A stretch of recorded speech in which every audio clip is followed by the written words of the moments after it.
wadooyinka Soomaaliya way dhismooyin haddii ahaato laami ama interlock. Ma isweydiisay waxa ka maqan?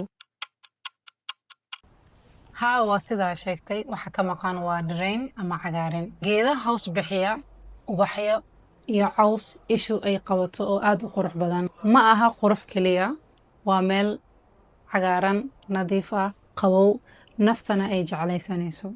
Waan ogahay caqabadaha jira, wadooyin aan lahayn, meelihii lagu abuurayo geedaha, biyo aan joogto ahayn iyo xoolo mar walba iska socda. Laakiin horumar lama joojiyo. Waxaa loo baahan yahay qorsho iyo khibrad.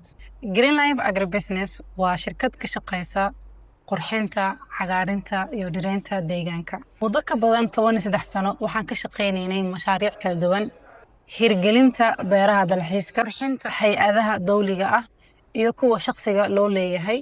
Cagaarintu ma aha riyo, waa qorshe, shaqo iyo xirfad.